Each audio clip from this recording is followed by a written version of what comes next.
When I stopped dating like a manager and started dating like a CEO, my entire life changed. Now, you're probably successful in your life, but maybe your love life is a little bit more complicated. It seems like the more work you put into a guy, the worse it gets. That's exactly what I used to struggle with. I thought if I just work hard enough, love him hard enough, maybe he'll get 20% better, or if I send the right thing in a text message, then he'll love me. I just finished writing this chapter in my book and I took notes here, so I'm going to read you some of these because this is really game changer. I'm going to get this video done quickly because I think it's about to start pouring. But there's the version of you that's the manager, right, that is scripting out a text message, spending 2 hours writing it, hoping that if you phrase it the right way, he'll ask you out on a date. That's like being a manager and writing a performance review to someone, telling them, hey, if you show up on time, like, that would be good for your job. You're giving him the answers. A CEO in life and in dating doesn't give the answers. A CEO just thinks to herself, okay, is this the type of employee that I would want in my life for the rest of my life? And the answer is either yes or no. A CEO isn't looking for an intern to raise up and to coach, because when you have to coach and raise up a man, that's exhausting. That's why when you're dating, it feels so tiring, because you're acting like a manager. I used to do this in dating. I thought, if I can just inspire him to go to the gym a bit more, then I'll like him more. If I can inspire him to wear different clothes, work a different job, make a bit more money, then I'll like him. I was acting like a manager, giving a performance review to a guy, telling him all the things to change. A CEO sits in her glass office, looks out through the glass, and then just thinks, which of these guys in this office would I like to promote to the role of husband from boyfriend? Some men will never be husband material for you, and you don't have to have every man be husband material. That's the key, right? You only need one. It's like having a software engineer. You have a role for a software engineer right at the job that you're looking for, and you want a guy with 5 years of software engineering experience. If a man that works in construction walks in the door saying, hey, I want a job, no amount of coaching him, telling him what he needs to do, or customizing him will make a construction man a good fit to be a software engineer with 5+ years of experience.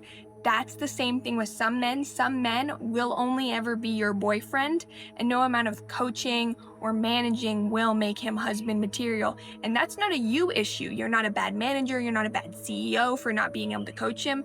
He's just not the right fit. Now, that construction guy that could walk into a different job and be perfectly qualified. He could meet a different woman that he's perfectly qualified for. He never washes his socks. That's okay. She doesn't either. They make a good pair together. But you're looking for a guy that does wash his socks, that does have a job, that, brings you flowers in the morning. You're looking for a guy that shows up on time. Now, when you start dating like a CEO and you just think, okay, well, Jerry was 2 hours late. That's okay. I'll find a different employee that shows up on time. Instead of when Jerry shows up late, you try to communicate to him and yap to him and tell him, hey, I expect you to be on time because I'm a high value woman and I want you on time for our date. You're literally using too much effort. You're wasting too much energy. I used to waste so much energy on guys thinking that if I just worked hard enough, explained hard enough, he would become the perfect fit. That's not what dating is for.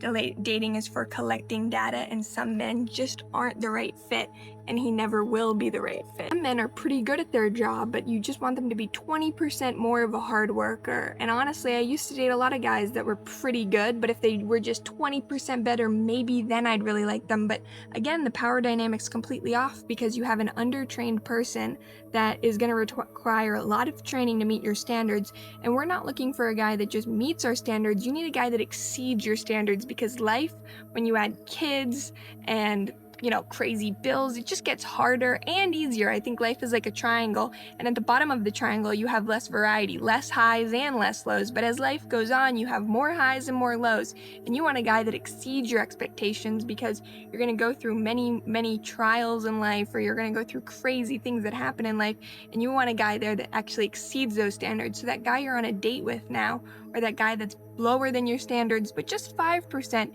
he's not the one. You need to find a guy that exceeds your expectations. That way, even when he has a bad week, he still is the right fit for you. Here's what a manager would do if Jerry showed up late to work. She'd march over there and she'd explain it to him and she'd give him a framework on you need to show up at 8 a.m.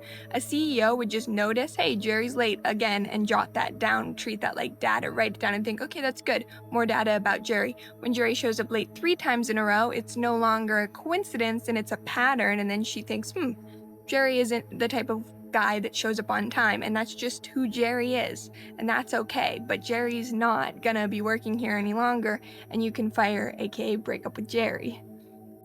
The mindset shift that changed everything for me was I'm no longer looking for an intern that I raise up or that I coach or that I talk into becoming the best guy ever. The mindset shift that changed everything was thinking I'm looking for someone to co-found my life with, someone I trust at the same level that I trust myself, or someone I trust even more than me to co-found life with. And that's when I realized that I didn't need to work extremely hard in my relationship. I was used to working hard in all areas of my life, and the harder I worked, the better the outcome. But in dating and relationships, it's almost always the opposite in the beginning stages. You don't want to have to force and work and really push to make it work in the beginning. Life can be hard. Your relationship shouldn't be the hard part of life, right? Your relationship should be the thing that adds life and joy and makes life feel more fun. Women ask me all the time, but what if he's almost perfect, but I just want to communicate the one thing? Great. If he's almost perfect and you'd be willing to live with him for the next 50 years of your life, absolutely communicate the one thing you want him to change. And I think when you're in a long-term relationship, absolutely talk to him, customize some things. You customize yourself as well because you're in this for life. But in dating, I don't think we should be customizing and bending ourselves into shapes we're not, because then you might end up bending yourself into a shape that 3 years later, it's going to be very uncomfortable being bent into the type of person you're not. Same thing with the guy you're with. He doesn't like it when you're managing him, bending him into a shape he's not. And you can actually be happier and feel better when you're in a relationship with someone that you don't have to customize. Here's the thing, a CEO sends that text message to him and thinks if he replies, great. If he doesn't reply, here's the thing, a CEO will send that text message to him and think if he replies, great. If he doesn't reply, also great. Because if he doesn't reply, that's data on the fact that he might not be the one for you. And that is amazing because either way, you are gathering information and you're moving forward towards building your dream life. You've got this. Subscribe for more dating content on how to build a magnetic life and really be happy in your love life. I cannot wait to see you change everything when you implement this shift.